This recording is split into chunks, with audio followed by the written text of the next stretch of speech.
मुझे गर्मी लग रही है यार।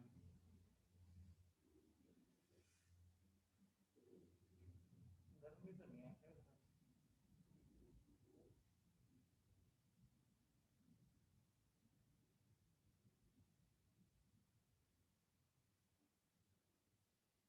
चलो आप ऑनलाइन करके छोड़ दो, आ रहा हूँ।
बच्चों ऑडियो वीडियो क्लियर है?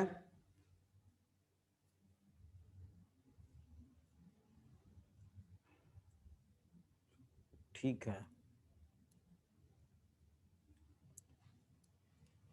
ठीक है बच्चों, ओके ओके।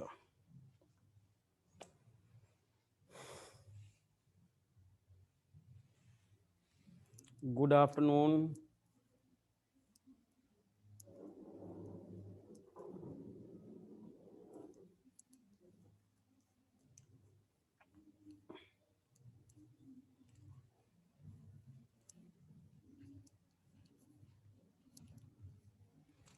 बेटा कुछ लोगों ने हमें पीडीएफ भेजा था, है ना? बहुत अच्छा कर रहे हो आप लोग। ठीक है, ऐसे ही नोट्स बनाते रहना। जतिन, परव, कलप्रीत, साहिल, नीलाक्षी, निष्ठा, मानव, नक्षिता, खुशी, सृष्टि, चिराग, रितेश,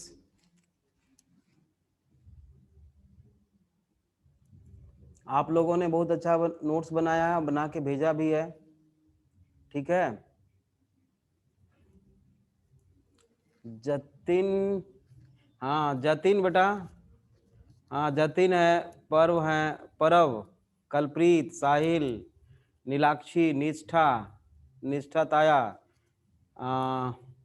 मानव, Nakshita, Khushi, Srishti, Chirag, Ritesh. Sir side by side NCERT भी रीड करनी है? हाँ, एनसीईआरटी के दो दो पेज रीड कर लिया करो ना, तो उससे बेनिफिट होगा। और जो नेक्स्ट क्लास में पढ़ाया जाना उसको भी एक बार रीडिंग लगा के चले आया करो क्लास में। Can you please help? किस में हेल्प करना है बेटे? Can you please preparing notes? निष्ठा बेटा, नोट्स में जो भी हम कॉपी कर यहाँ पे बोर्ड पे लिखते हैं और जो डिटेक्ट करते हैं ना, जो भी यहाँ से बेटा हम नोट्स बनवाते हैं या बोर्ड पे जो लिखते हैं वो सारा कुछ करते चलो, नोट्स आपका तैयार हो जाएगा, उससे बाहर क्वेश्चन नहीं आने वाला। Sir I have joined,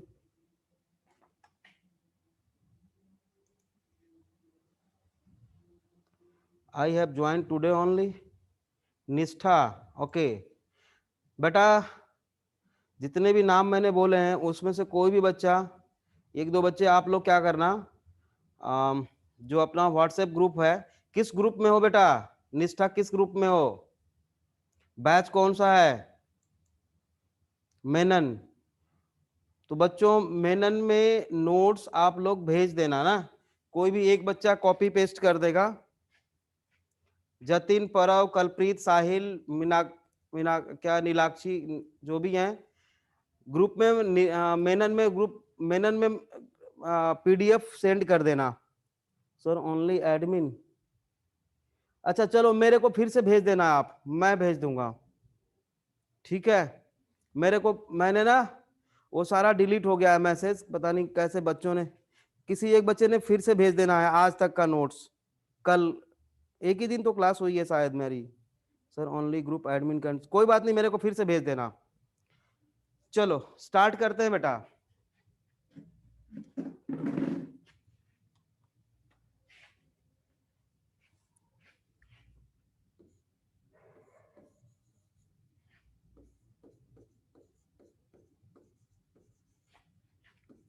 the living world, ये चैप्टर हम लोग कर रहे थे, ठीक है ना? और हमने कल बात की थी ग्रोथ की, ग्रोथ की हमने बेटा बात की थी, लास्ट में हमने ट्विन कैरेक्टर,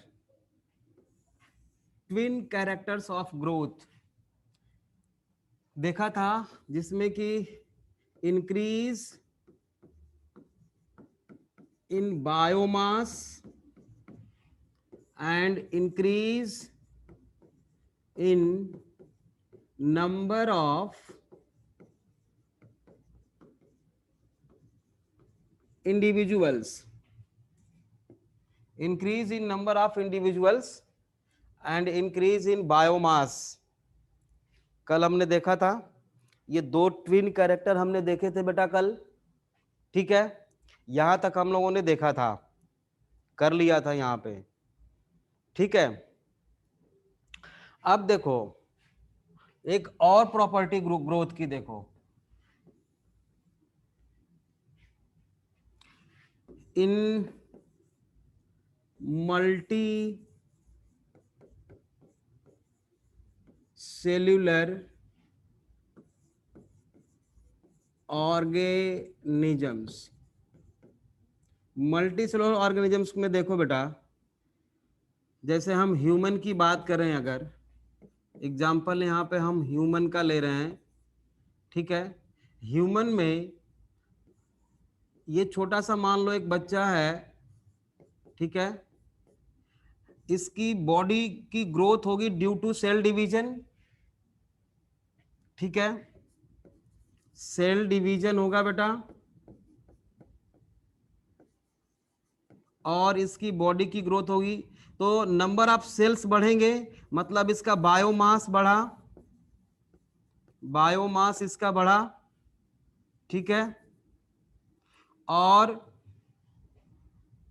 ये बड़ा हो गया, ठीक है, अब बड़ा हो गया, ये मान लो 25 ईयर का हो गया ये ह्यूमन, ठीक है, ग्रोथ हुई है, तो यहां से यहां तक क्या हुआ इसका, ये हुआ बेटा ग्रोथ।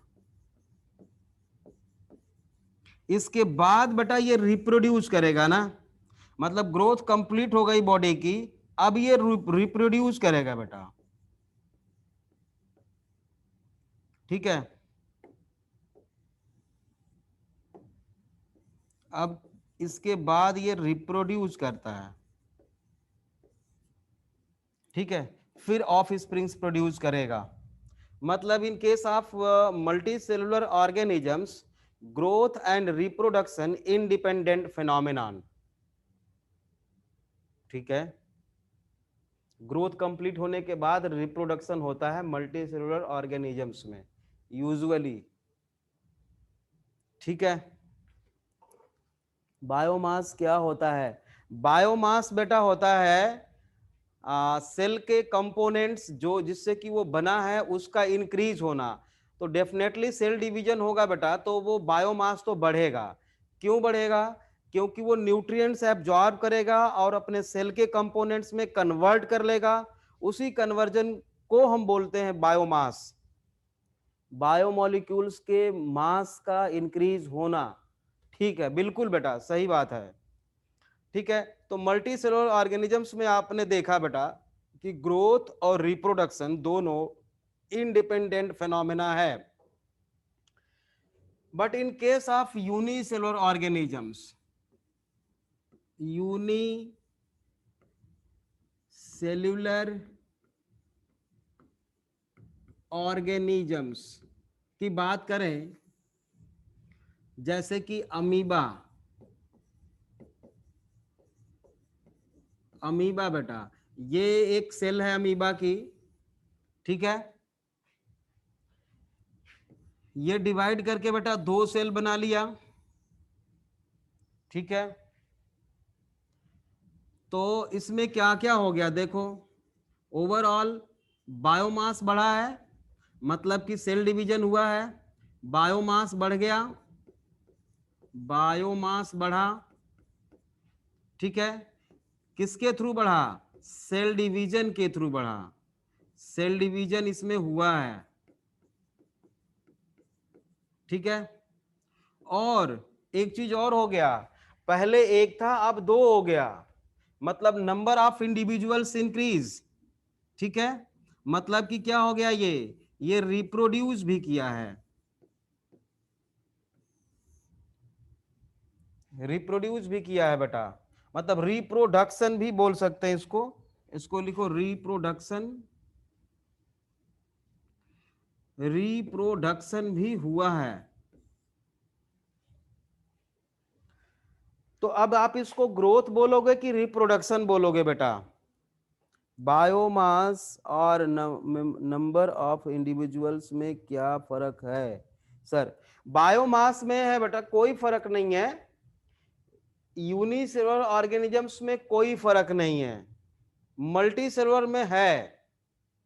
मल्टी सेलुलर में देखो बेटा बायोमास बढ़ रहा है और बाद में नंबर ऑफ इंडिविजुअल्स बढ़ेंगे जब वो रिप्रोड्यूस करेगा। दे आर सिनोनिम्स इंक्रीज, आप बिल्कुल सारा लिखवा रहा हूं बेटा मैं, रुको पहले आप मेरी बात सुनिए और समझो इसको। बेटा यूनिसेलुलर ऑर्गेनिजम्स में जब सेल डिवीजन के थ्रू वो बायोमास बढ़ा है तो ये ग्रोथ हुआ है ओवरऑल। तो ये जो हुआ है बेटा यहां पर जो भी चीजें हुई हैं ये दोनों हुआ है, ये ग्रोथ भी किया है और रिप्रोड्यूस भी किया है, एक साथ किया है। तो अब हम इसको ग्रोथ बोलें कि रिप्रोडक्शन बोलें पता नहीं, ठीक है।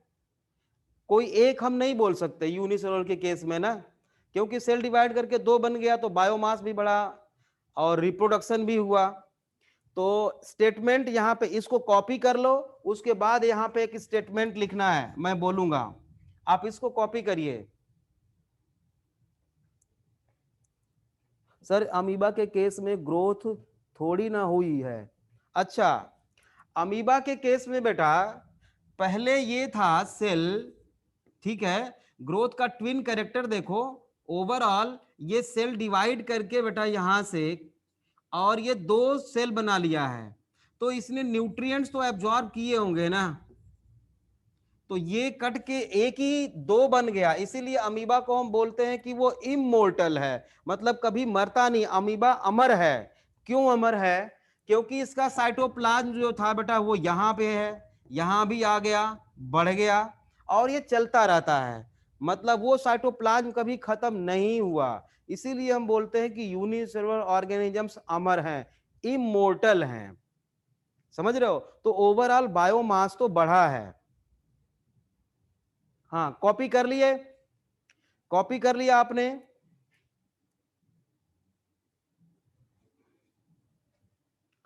ठीक है। अब यहां पे स्टेटमेंट लिखिए, एक स्टेटमेंट लिखो बेटा, नो समन, जल्दी कर बेटा।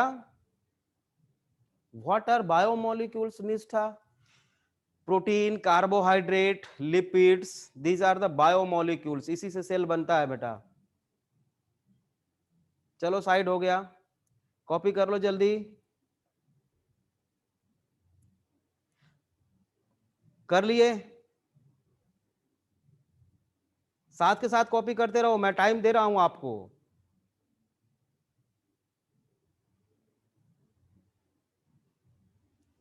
डन, ठीक है। अब लिखो, अब लिखिए आप, इन अमीबा और unicellular organisms, in unicellular organisms, in bracket amoeba लिख सकते हो, अमीबा और unicellular organisms, reproduction is synonymous to growth। Synonymous है बेटा, सिनोनिम है उसका, ग्रोथ और रिप्रोडक्शन दोनों एक ही चीज है इन case of unicellular organisms, synonymous with growth, ठीक है, समझ में आ गया? ठीक है। दूसरा स्टेट क्या लिख रहे हो? Meaning of synonym, synonym means होता है बेटा पर्यायवाची, मतलब एक ही चीज के दो नाम मीन्स होता है synonyms, synonyms to growth, growth और रिप्रोडक्शन एक दूसरे के पर्यायवाची शब्द हैं, समझ गए? ठीक है। अब लिखो मेजॉरिटी ऑफ हायर प्लांट्स, दूसरा स्टेटमेंट लिखना है, मेजॉरिटी of higher plants and animals, higher plants and animals मतलब जिसमें कि सिस्टम सारे डेवलप्ड होते हैं, animals, growth and reproduction, growth and reproduction क्या है बेटा, अलग अलग फिनोमेना है ना, इंडिपेंडेंट फिनोमेना है ना, तो उसको बोलेंगे आर म्यूचुअली एक्सक्लूसिव फिनोमेना या exclusive events, reproduction mutually exclusive events.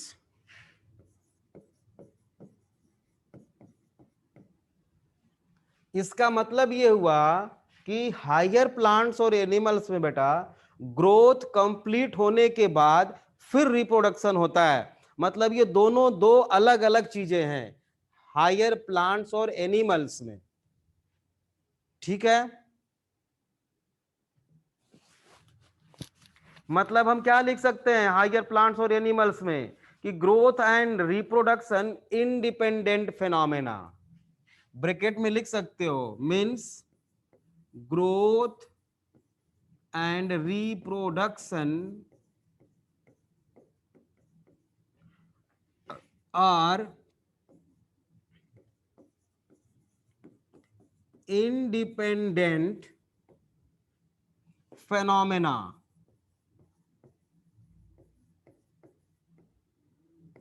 वही चीजें दो बार मैंने लिख दिया, ये पहला स्टेटमेंट है ना, majority of higher plants and animals growth and reproduction mutually exclusive events, मतलब इंडिपेंडेंट फिनोमेना, बात वही है, ठीक है। सर फिनोमेना के केस में कैसे होएगा, पैरामीशियम के केस में, पैरामीशियम के केस में बेटा देखो, पैरामीशियम ये है पैरामीशियम बेटा, और यहां से ये डिवाइड करता है, ट्रांसवर्स बाइनरी फिजन होता है, और ये दो पैरामीशियम बन गया, देखो तो ये सेल तो डिवाइड किया है ना, बाद में ये ग्रोथ करके दोनों बड़े बड़े हो गए, तो बात तो वही हुई, ये भी तो रिप्रोडक्शन हुआ है और सेल डिवीजन भी हुआ है, दोनों एक साथ है, तो यूनिसेलुलर ऑर्गेनिजम्स में हुआ ना, हुआ कि नहीं, दोनों सिनोनिम्स हुआ कि नहीं। सर ह्यूमन के तो ऑब्लिक, चलो बाइनरी फिजन ऑब्लिक है, ट्रांसवर्स है, वो तो ऑब्लिक, क्या लिख रहे हो सर, ह्यूमन को तो बायोमास इंक्रीज होता है तो वो भी तो ग्रोथ है, बिल्कुल बेटा, तो वही तो मैंने बोला कि ह्यूमन के केस में बेटा ग्रोथ पूरी हो जाती है उसके बाद रिप्रोडक्शन होता है, मतलब दोनों अलग अलग चीजें हैं। ह्यूमन के केस में बेटा दोनों अलग अलग चीजें हैं, यहां तक क्लियर है सबको बेटा, यहां तक क्लियर है। सर किसी बच्चे को अभी नहीं क्लियर है, कौन सा है बच्चा ये,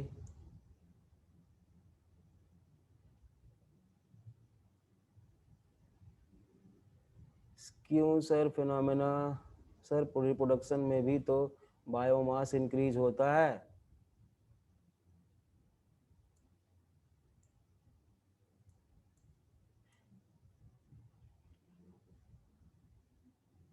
सर रिपीट कर दो एक बार शॉर्ट में, चल देखो, चलो एक बार रिपीट कर देते हैं। किसी बच्चे ने लिखा है कि सर रिप्रोडक्शन में भी तो बायोमास इंक्रीज करता है, मैंने कब कहा कि रिप्रोडक्शन में बायोमास नहीं इंक्रीज करता, करता ही है, लेकिन बात समझो, अब मल्टीसेलुलर का एग्जांपल आप ह्यूमन ले लो, ठीक, ध्यान से सुनो मेरी बात, ह्यूमन छोटा बच्चा है, एक छोटा सा बच्चा है, वो धीरे धीरे बड़ा हो रहा है, तो क्या हो रहा है, उसका केवल ग्रोथ हो रही है, केवल ग्रोथ हो रही है, यहां पे तो कॉपी कर लिया ना, मैं आगे बढ़ूं फिर,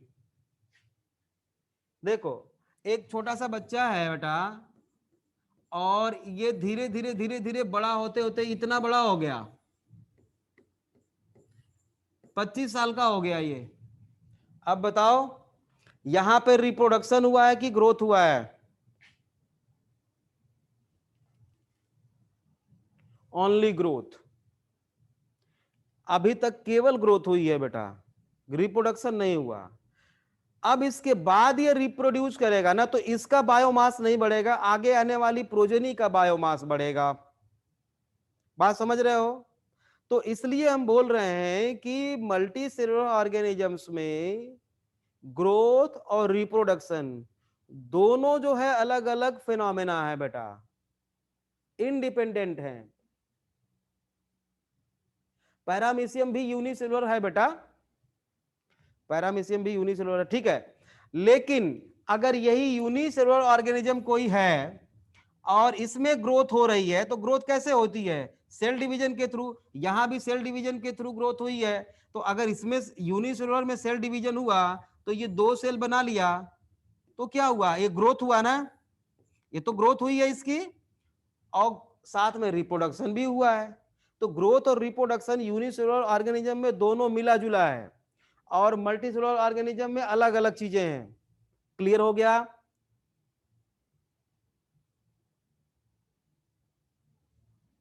नहीं बेटा, ऐसा नहीं हो सकता कि यूनिसेलुलर ऑर्गेनिज्म में ग्रोथ हो और रिप्रोडक्शन ना हो, नॉट पॉसिबल। ठीक है, ठीक है बेटा। नेक्स्ट पेज पे चलता हूं मैं। यहां तक ओके है सबका? सबका ओके है? अब सुनो, ग्रोथ जो होती है बेटा, अगर हम आपसे पूछें कि ग्रोथ केवल लिविंग थिंग्स की प्रॉपर्टी है या नॉन लिविंग थिंग्स की, तो आपका आंसर होना चाहिए बोथ, केवल ग्रोथ की। अब वो कैसा है? हाँ, ग्रोथ तो दोनों में होती है बेटा, ठीक है। भले वो एक लिमिटेड है कि मतलब एक्यूमुलेशन से उसकी ग्रोथ होगी पार्टिकल्स के, लेकिन होती तो दोनों में है। रुक जाओ, अभी कुछ मत लिखो।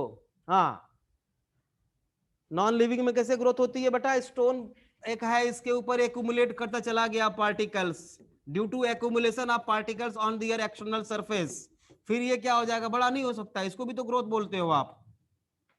तो ग्रोथ दोनों की प्रॉपर्टी है, तो इसलिए हम बोलते हैं कि growth is not a defining property of living organisms. होती तो है लेकिन डिफाइनिंग प्रॉपर्टी नहीं है। तो अब एक स्टेटमेंट लिखिए, non-living objects also grow। Non लिखो, स्टेटमेंट लिखो, non-living objects also grow।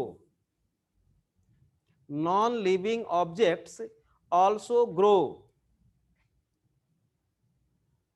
comma, if we take body mass criteria, non-living things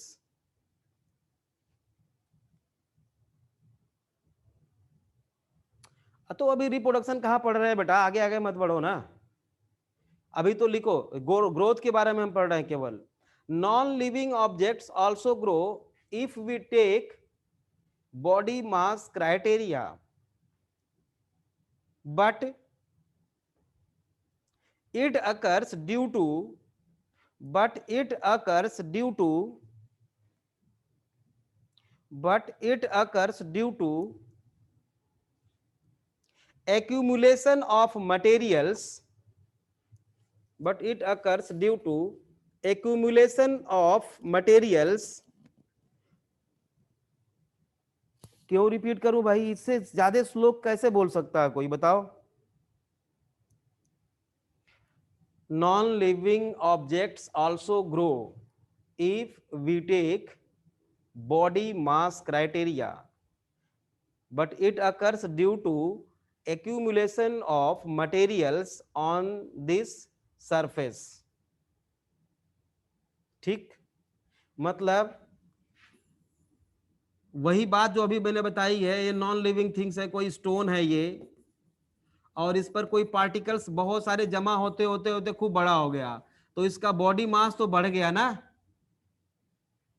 इसलिए यही कह रहा हूं मैं। so growth is not a defining property of, so growth is not a defining property of living organisms. So growth is not a defining property of living organisms. Non living में कैसे वो track से growth हो सकती है? Body mass criteria क्या है? Body mass criteria है बेटा, जब उसका जो भी बॉडी हो, चाहे लिविंग हो चाहे नॉन लिविंग हो, उसके साइज में साइज बढ़ जाए, उसका मास बढ़ जाए, उसका ड्राई वेट बढ़ जाए, उसको बॉडी मास क्राइटेरिया बोलते हैं। ठीक है दीपक बेटा, क्या रिपीट करना है मुझे? थोड़ा सा ईमानदारी से काम कर लो बेटा, कोई स्पीड नहीं है मेरी, बहुत आराम से बोल रहा हूं। फिजिकल क्लास होती तो पता नहीं कितना आगे तक बढ़ चुका होता मैं। प्लीज आपसे रिक्वेस्ट है कि इधर उधर ज्यादा टाइप करने की कोशिश मत करो, जितना डाउट हो लिमिटेड उतना। इतने सारे बच्चे हैं, सबका मैं कैसे देख सकता हूं?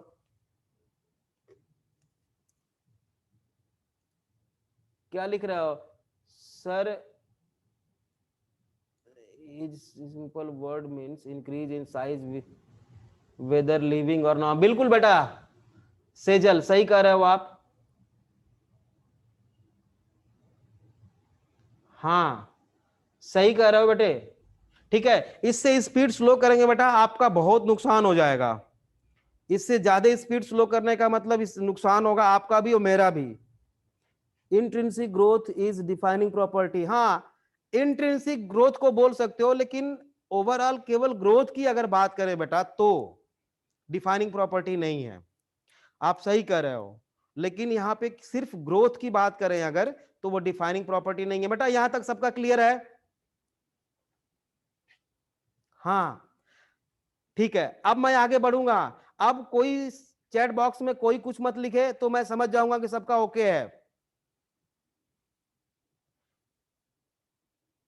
कोई कुछ नहीं लिखेगा अब तो मैं समझ जाऊंगा कि सबका ओके है। अभी भी किसी को प्रॉब्लम होगी तो लिख सकता है, नॉन लिविंग थिंग में कैसी और ट्रैक से ग्रोथ हो सकती है। निष्ठा बेटा, एक कम से कम 7 से 8 बार मैंने बताया है कि ये स्टोन है, नॉन लिविंग है, इस पर एक्यूमुलेट हो रहा है पार्टिकल, तो इसकी ग्रोथ हो गई, तो ये नॉन लिविंग में ग्रोथ हुई कि नहीं, ये मैं कह रहा हूं। अब रिप्रोडक्शन अभी देख रहे हैं। कोई और वे पूछ रही हूं? नहीं बेटा, कोई और वे से नहीं हो सकता नॉन लिविंग थिंग्स में ग्रोथ, नो। ठीक है, अब हम चलते हैं बेटा रिप्रोडक्शन के तरफ। बहुत सारे एग्जांपल्स दिए हैं बेटा हमने कल। ठीक है, अब चलो यहां तक ग्रोथ ओके हो गया बेटा। हाँ इतना जरूर याद रखना कि मल्टी सेलुलर एंड, कभी कभी क्वेश्चन आता है कि living things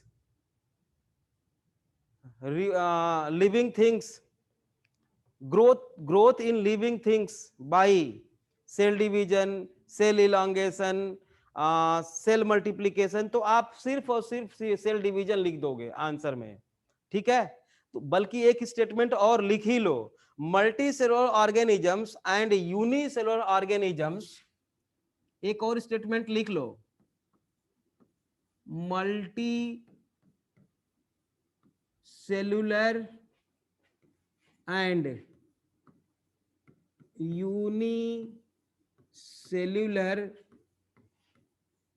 organisms, multicellular and unicellular organisms are grow by cell division। कभी कंफ्यूजन ना हो जाए आपको कि सेल इलोंगेशन लिखा है तो उसको भी करेंगे क्या, नहीं, केवल सेल डिवीजन ऑप्शन को सेलेक्ट करोगे आप। ठीक है, मूव करते हैं बेटा। अब हम लिख लिया statement, growth to reproduction। okay, now next property of living organisms are reproduction, reproduction, reproduction क्या है भाई? लिखिए, it is the production of progeny, it is the production of progeny, it is the production of progeny which more or less, which more or less similar to, more or less similar to that of parents, that of parents.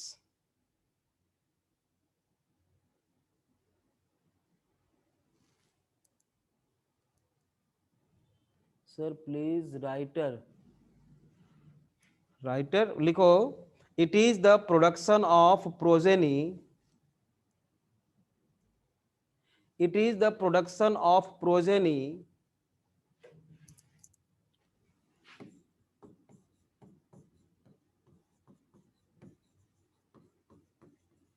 मतलब लिख नहीं पा रहे हो आप लोग, production of progeny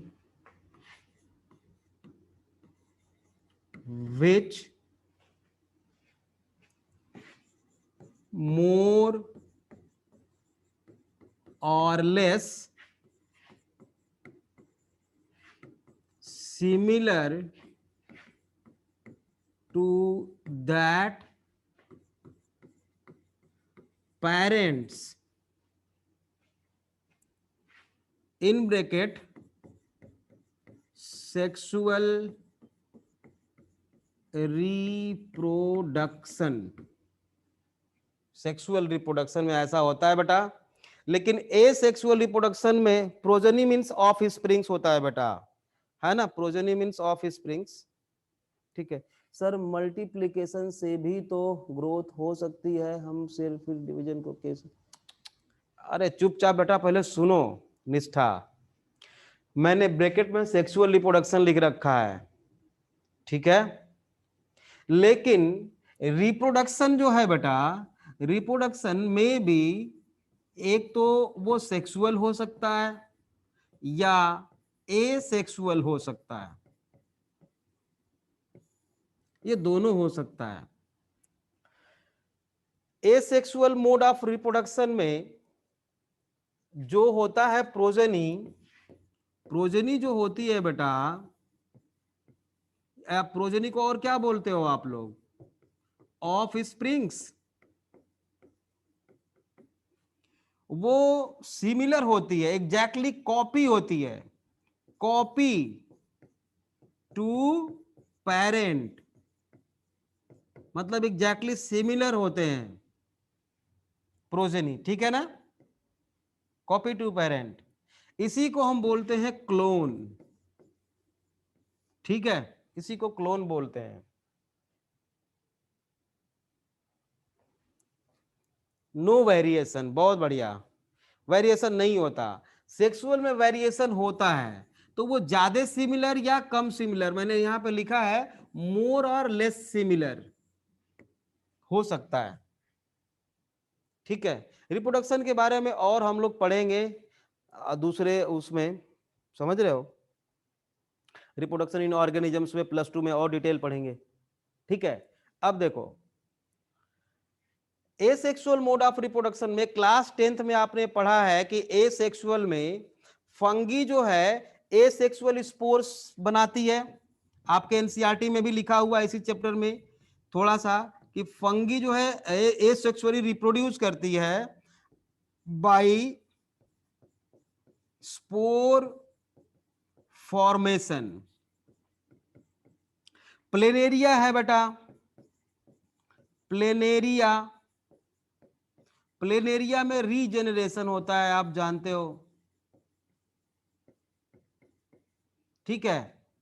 और east में, ईस्ट में होता है बेटा बाई बडिंग, बाई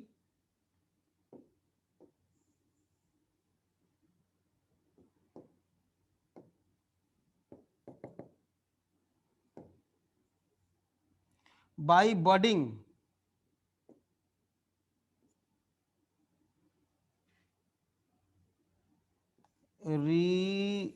रीजेनरेशन लिखा हूं मैं, बाय बडिंग, ठीक है, बाय बडिंग। ये आप क्लास 10th में पढ़े थे, साइनोबैक्टीरिया, फ्रेगमेंटेशन। हाँ, फ्रेगमेंटेशन में स्पाइरोगायरा का आपने पढ़ा है, जैसे कि फ्रेगमेंटेशन लिख सकते हो। फ्रेगमेंटेशन किसमें होता है बेटा? इन स्पाइरोगायरा। ये एल्गी होती है। तो दोनों मोड है रिप्रोडक्शन का, सेक्सुअल और एसेक्सुअल। क्लियर? क्लियर हो गया? यहां तक लिख लिया? अच्छा, ठीक है। अब बताओ बेटा कि reproduction is the property of only living organisms और non living organisms, both? Only living organisms, only living organisms, ठीक। नॉन लिविंग ऑर्गेनिजम्स में रिप्रोडक्शन नहीं हो सकता, ठीक है, बहुत बढ़िया। दूसरा बताओ आप लोग, दूसरा एक बात बताओ कि क्या लिविंग ऑर्गेनिजम्स के लिए रिप्रोड्यूस करना जरूरी है? कोई लिविंग ऑर्गेनिजम्स है तो वो जरूरी है कि रिप्रोड्यूस करे? नहीं। बहुत सारे ह्यूमन कपल्स ऐसे हैं बेटा जिनके कोई भी बच्चे नहीं है, उनको हम स्टेराइल या इनफर्टाइल कपल बोलते हैं। ऐसे ह्यूमन पेयर बेटा, वाइफ हस्बैंड, जिनके बच्चे नहीं हैं उनको हम इनफर्टाइल कपल बोलते हैं। They are not able to reproduce but they are living. They are not able to reproduce but they are living, ठीक है। अब हनी बी, यहां तक कॉपी कर लिए हो? अब एक हनी बी होता है बेटा, हनी बी, पहले स्टेटमेंट लिखो एक, बट इन केस ऑफ, लिखिए, बट इन केस ऑफ, रुक जाओ रुक जाओ, पूरा स्टेटमेंट लिखो आप, ऐसे लिखो, reproduction, reproduction is the property of only living organisms। साथ के साथ लिखते चलो, reproduction is the property of only living organisms but in case of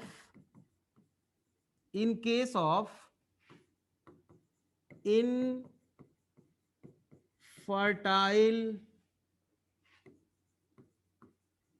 human, infertile human couple, drones of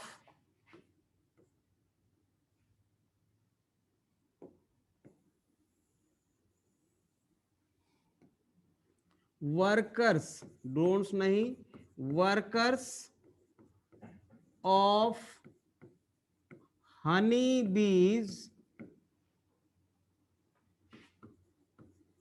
mules, mule मतलब खच्चर होता है बेटा, जो डोंकी और हॉर्स के क्रॉस से बनता है ना, हॉर्स एंड डोंकी, म्यूल्स। हाँ, कौन है ये? अमन सैफी, बहुत बढ़िया बेटे, mules. But in case of infertile human couple, workers bee, mule, है ना, mule, they are not able to reproduce, they are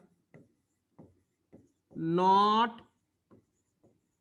able to reproduce, ये रिप्रोड्यूस नहीं कर सकते, सो reproduction is defining property of living organisms or not, ठीक है. So reproduction is also not a defining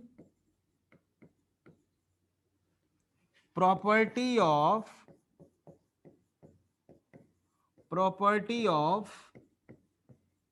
living organisms,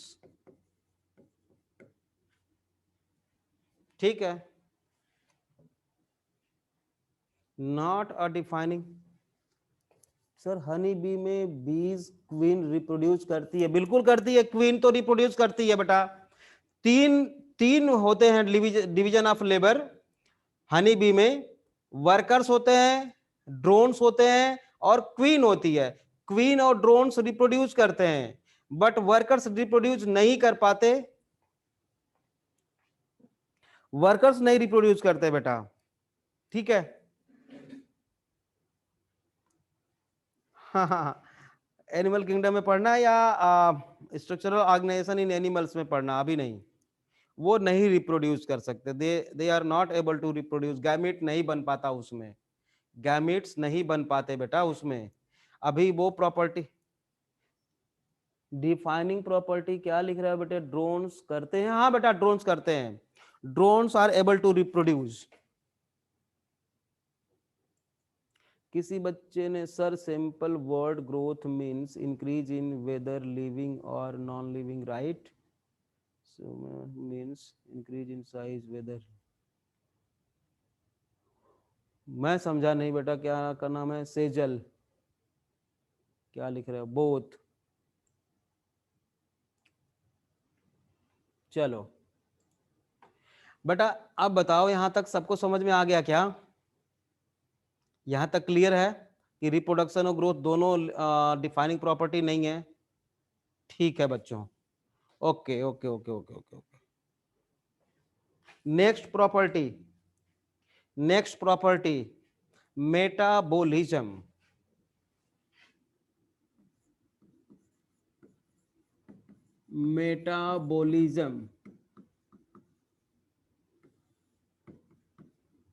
लिखिए, biochemical reactions. बेटा metabolism के पहले क्लियर है?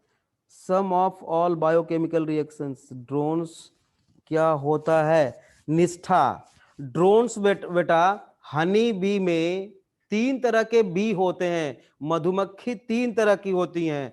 एक को ड्रोन बोलते हैं, वो मेल होते हैं. एक क्वीन होती है और एक वर्कर होते हैं. तो क्वीन और ड्रोन्स रिप्रोड्यूस कर सकते हैं बेटा, वर्कर्स नहीं कर सकते. अभी इतना जानो बस, बाकी का बाद में देखेंगे क्यों और कैसे, ठीक है.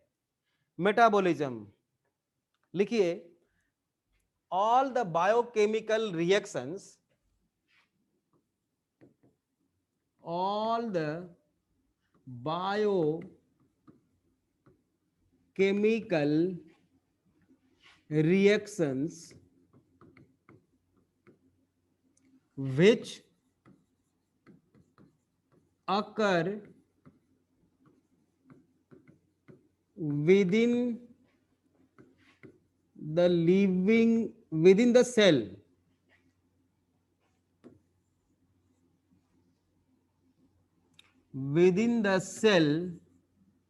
is called metabolism. Defining property होगी बेटा, बिल्कुल सही बात है अमन. क्यों होगी, कैसे होगी, देखते हैं. बायोकेमिकल रिएक्शन, और ये 2 तरह का हो सकता है बेटा. होता तो 3 तरह का है, यहां पे सिर्फ 2 तरह का बताएंगे हम, ठीक है. 2 ही बताएंगे यहां पे, तीसरा एम्फीबोलिज्म बाद में बताएंगे. पहला है एनाबोलिज्म. एनाबोलिज्म। एनाबोलिज्म मतलब बेटा सिंथेसिस रिएक्शन बोलते हैं। सिंथेसिस रिएक्शन मतलब कोई भी चीज बनाई जाती है इसमें, है ना। एनाबोलिज्म मतलब कोई भी, एनाबोलिज्म एंड कैटाबोलिज्म, बिल्कुल। तो एनाबोलिज्म में क्या होता है, कोई चीज बनाई जाती है जैसे कि A plus B gives A B, तो ये एनाबोलिज्म हो गया। इसका एग्जाम्पल, एनाबोलिज्म का एग्जाम्पल कोई बताएगा? हाँ, एनाबोलिज्म का अरे वाह रे बेटा वाह, सब लोगों ने बताया भाई, बहुत सारे लोगों ने, बच्चों ने बताया भाई, बड़ा अच्छा लगा मुझे तो, बहुत अच्छा। Photosynthesis, very good. फोटोसिंथेसिस, है ना। इसमें क्या होता है, CO2 6CO2 प्लस 12H2O और सनलाइट प्लस क्लोरोफिल, आप जानते हो chlorophyll gives C6H12O6 plus 6O2 plus 6H2O।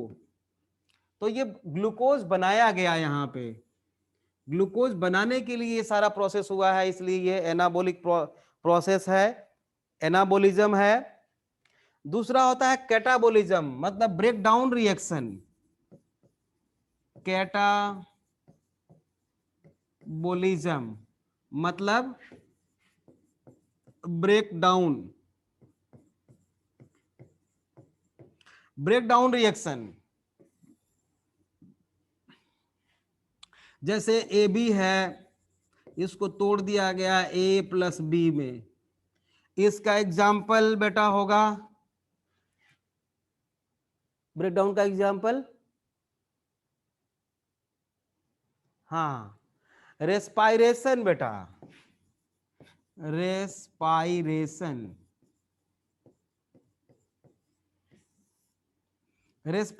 होगा इसका एग्जाम्पल। और रुको, what is the place of respiration in our body? Answer देना जरा, what is the place of respiration in मानव, माइटोकॉन्ड्रिया, अभिनव सेल, लंग्स, किसी ने लंग्स लिखा था भाई, सगुन लंग्स, अक्षित लंग्स, ओहो, ठीक है। कुछ बच्चों ने, हाँ अभी भी लंग्स लिख रहे हैं कुछ बच्चे, no no no no no, lungs नहीं होगा बेटे। देखो पावर हाउस कौन है, माइटोकॉन्ड्रिया, कहां पे होता है, सेल के अंदर होता है। तो लंग्स तो ब्रीदिंग में हेल्प करते हैं, एक्सचेंज ऑफ गैसेस में हेल्प करते हैं बेटा। एक्चुअल प्लेस का, रेस्पिरेशन का जो प्लेस है वो जानते हो आप लोग, माइटोकॉन्ड्रिया पावर हाउस है, वहीं पे रेस्पिरेशन पावर हाउस होता है, तो एनर्जी प्रोड्यूस करेगा। एनर्जी किस में प्रोड्यूस की जाती है, रेस्पिरेशन में। तो फिर क्या है रेस्पिरेशन का place, every living cells in our body, और सारे लिविंग सेल्स हैं एक्सेप्ट हेयर। हाँ, तो इसका, इसी को तोड़ा जाएगा बेटा, जैसे C6H12O6 plus 6O2 gives 6CO2 plus 6H2O plus 38 ATP। ठीक है, तोड़ दिया गया इसको और एनर्जी प्रोड्यूस की गई बेटा, इसी को बोलते हैं रेस्पिरेशन। ये कैटाबोलिक प्रोसेस होता है, इसको कैटाबोलिज्म बोलते हैं। ठीक है, एडेनोसिन ट्राइफॉस्फेट, बिल्कुल बेटा, एडेनोसिन ट्राइफॉस्फेट। ठीक है, लिख लिया यहां तक, कॉपी कर लिए, कॉपी कर लिए बच्चों, चलो साथ के साथ करते रहो। हेयर इसलिए नहीं है बेटा कि वो डेड सेल है, वो डेड सेल है ना।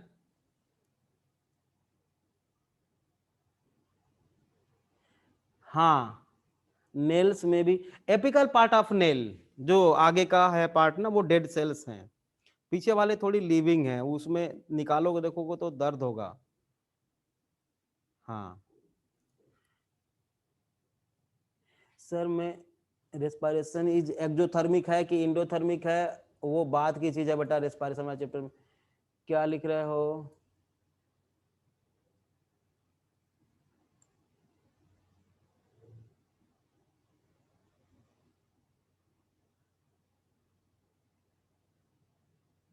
सर हमारे हेयर डेड सेल के बने हैं, फिर क्यों ग्रोथ होती है? अरे भाई, हमारे हेयर सेल डेड सेल्स के बने हैं तो क्यों ग्रोथ होती है? किस बच्चे ने पूछा है कि जब हमारे हेयर जो है डेड सेल हैं तो उसमें हम ये क्यों बोलते हैं कि उसकी ग्रोथ हो रही है? सुनो, ये आप अपने घर का कचरा इधर पड़ोसी के वहां इकट्ठा करते जाओ, झाड़ू लगा के रोज यहाँ पे, रोज यहाँ से झाड़ू लगाओ, यहाँ पे इकट्ठा करते चले जाओ, तो ओवरऑल इसकी ग्रोथ होती है कि नहीं? धीरे धीरे रोज थोड़ा थोड़ा रखते जाओ कूड़ा, ग्रोथ होती चली जाएगी। तो हमारे स्किन के जो डेड सेल्स होते हैं, हमारी बॉडी उसको पुश करके बाहर निकाल के फेंकती है, वही हेयर है। समझ रहे हो? वो डेड सेल को निकाल रही है, लेकिन हमें लगता है कि ग्रोथ हो रही है। वो वही बात है नॉन लिविंग थिंग्स में जो ग्रोथ होती है उसी तरह की। No sir, repeat. ओहो, सुन देख बेटा, हेयर सेल जो हैं, जो हमारे स्किन के जो डेड सेल्स हैं, वो भी एक जीन की प्रॉपर्टी होती है। सेल्स की डेथ होती रहती है और उस डेड सेल को हमारी बॉडी बाहर के तरफ निकाल रही है। समझ रहे हो? तो वो तो एक तरह से एक्सक्रीजन के जैसा कुछ पार्ट हो गया ना, वेस्ट मटेरियल को बॉडी से बाहर निकालना।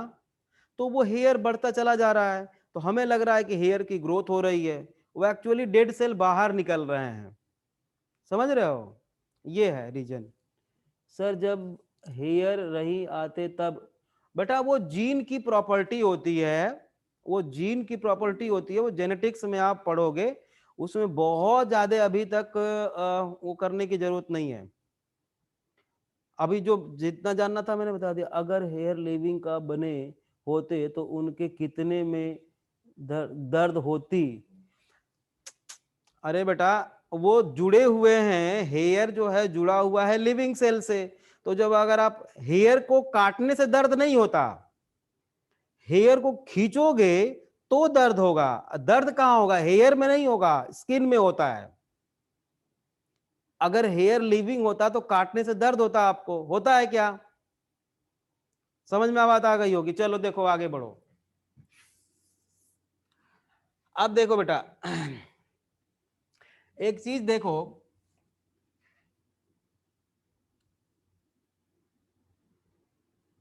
ये एक टेस्ट ट्यूब है एक्स, और ये टेस्ट ट्यूब है बेटा वाई, और ये टेस्ट ट्यूब है जेड। ये 3 टेस्ट ट्यूब हमने लिया हुआ है लैब में। मतलब कि लैब का मतलब कि outside from the living body. कोई लिविंग एक्सपेरिमेंट हम करने जा रहे हैं, जो लिविंग सेल के बाहर कर रहे हैं, उसको हम बोलते हैं बेटा इन विट्रो एक्सपेरिमेंट। ठीक है, इन विट्रो। अब हमने एक्स में क्या किया है बेटे? एक्स में क्या किया है कि ए और बी, ये 2 रिएक्टेंट हमने डाल दिए इसमें, केमिकल हैं दोनों, और ये बाद में रिएक्ट करने के बाद में test tube is equal to in vitro. हाँ, आउटसाइड फ्रॉम द सेल और living things. In vitro meaning मतलब, इन विट्रो का मतलब ये होता है बेटा, जैसे मान लो हमारे में सलाइवा निकलता है, सलाइवा में एंजाइम होता है, लाइसोजाइम भी होता है, एमाइलेज होता है। अब एमाइलेज क्या करता है? अलग से टेस्ट ट्यूब में डाला हमने, उसमें एमाइलेज डाला, कोई एक्सपेरिमेंट कर रहे हैं तो अपने बॉडी से बाहर कर रहे हैं, लिविंग सेल्स के बाहर कर रहे हैं अगर कोई एक्सपेरिमेंट, तो उसको हम इन विट्रो बोलते हैं। और with in the body of an organism अगर एक्सपेरिमेंट करते हैं तो उसको बोलते हैं इन वीवो, उसको बोलते हैं इन वीवो और विद इन द बॉडी, और in vitro means outside from the body, lab में। क्लियर है? कौन से एंजाइम होते, अरे कौन सा एंजाइम होता है बाद में डाइजेशन वाले चैप्टर में देखेंगे बेटा, अभी उसके चक्कर में सारा ही बायोलॉजी एक ही दिन पढ़ लोगे।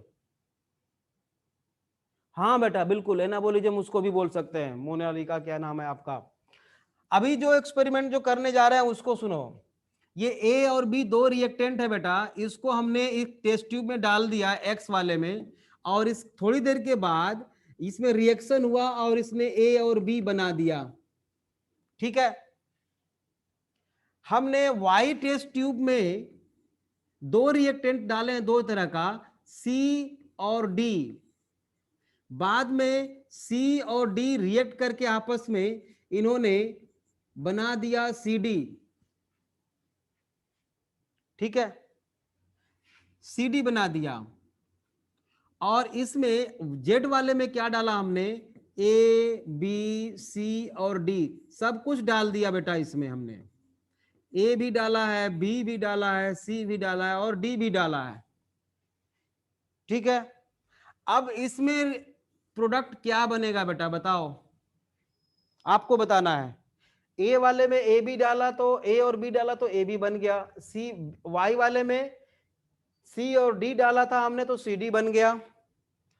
अब जेड वाले में ए बी सी डी सब डाल दिया, अब क्या बनेगा? किसी ने लिखा है A B C D, A B C D, A B and C D, B C D, A B plus C D, A B C D. अब देखो ए जी, देखो डिपेंड करेगा कि रिएक्टिविटी क्या है, मतलब इसमें ए बी भी बन सकता है प्लस सी डी भी बन सकता है। हो सकता है ए का रिएक्टिविटी सी के साथ ज्यादा हो सकता है मे बी ए सी बन जाए प्लस बी डी बन जाए, ऐसा हो सकता है। ऐसा भी हो सकता है कि A D plus C B बन जाए, ऐसा हो सकता है। हो सकता है कि A B C plus D बन जाए, हो सकता है कि A C D plus B बन जाए, हो सकता है कि ए बी सी डी बन जाए। मतलब कि डेफिनिट प्रोडक्ट नहीं बन सकता, डेफिनिट प्रोडक्ट नहीं बन सकता। मेरे कहने का मतलब यह है, डेफिनिट प्रोडक्ट नहीं बन सकता। किसकी रिएक्टिविटी किसके साथ है पता नहीं, लेकिन बेटा डिपेंड अपॉन कंडीशन, रिएक्टिविटी बिल्कुल सही बात है। लेकिन बेटा आपके एनसीईआरटी में सेकेंड पेज पे ही शायद है, पेज नंबर 4 पे है या क्या, आप पढ़ लेना। नीचे लिखा हुआ है within a single cell, ध्यान देना मेरी बात पे थोड़ा, within a single cell more than thousands of reactions continue simultaneously in same time. More than thousands of chemical reaction occur simultaneously within a single cell or organisms. मतलब बेटा एक cell के अंदर 1000 से ज्यादा रिएक्शंस चल रहे हैं, लेकिन कमाल की बात है कि कोई भी रिएक्शन किसी दूसरे को डिस्टर्ब नहीं करता। मतलब डेफिनिट प्रोडक्ट बनाया जाता है, वहां पे डेफिनिट प्रोडक्ट बनता है बेटा। कैसे बनता है? मतलब कि अगर सेल चाहती है कि उसको बीडी मिले तो बीडी मिलेगा, उसको चाहती है केवल डी मिले तो डी मिलेगा। ऐसा कैसे पॉसिबल हो पाता है मेटाबॉलिज्म में? समझ रहे हो कैसे पॉसिबल हो पाता है? कोई बताएगा? सर ये क्या लिखा था बेटा आपने? सर ये नोट डाउन करना है, बिल्कुल करना है, तभी आपको आइडिया मिलेगा। न्यूक्लियस की वजह से, न्यूक्लियस की वजह से इनडायरेक्टली आपकी बात सही हो सकती है, डायरेक्टली तो नहीं है। Cells is a natural. अब देखो 1000 से ज्यादा एक ऐसा सेल जो नेकेड आई से हम देख नहीं सकते बेटा, उसमें 1000 से ज्यादा रिएक्शन चलते हैं। बिना किसी दूसरे को डिस्टर्ब किए हुए। अब ये कैसे पॉसिबल हो पाता है? Due to presence of, answer दे देता हूं, समझाऊंगा कल।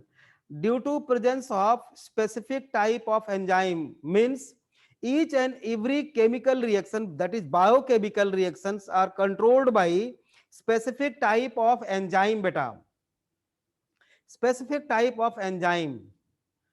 हर केमिकल रिएक्शन एक पर्टिकुलर एंजाइम से कंट्रोल हो रहा है, इसीलिए एक सिंगल सेल के अंदर जो नेकेड आई से हम देख भी नहीं सकते, इतने सारे रिएक्शन एक साथ चल रहे होते हैं और बिना किसी एक दूसरे को डिस्टर्ब किए हुए। ठीक है, इसको हम समझेंगे कल समझेंगे, थोड़ा थोड़ा स्पीड में बढ़ाऊंगा। अब आप लोग एकदम रेडी रहो बेटा, जैसे ही हम बोर्ड पे कुछ लिखते हैं इधर आप लोग भी लिख लिया करो, ताकि ज्यादा टाइम वेस्ट ना हो। वैसे ही ऑनलाइन क्लास है, थोड़ा सिलेबस स्लो चल रहा है। ठीक है बेटा। अब अब बेटा वो बच्चा लिखेगा जिसको प्रॉब्लम हुई है किसी भी टॉपिक में या समझ में नहीं आया हो। सब कुछ समझ में आ गया है? ठीक है बेटा। हाँ सर, मेटाबॉलिज्म, मोनालिज्म, मेटाबॉलिज्म कल पढ़ेंगे और इसी तरह से इसी को डिफाइनिंग प्रॉपर्टी क्यों होती है। बेटा अभी तो मेटाबॉलिज्म मैंने कंप्लीट किया ही नहीं, कल करेंगे कंप्लीट ना इसको, तो समझ में आएगा कि ये डिफाइनिंग है भी या नहीं है, ये कल करेंगे। हाँ कल पढ़ेंगे बेटा। ओके बच्चों। सर वो फंगी वाला बताना, रिप्रोडक्शन।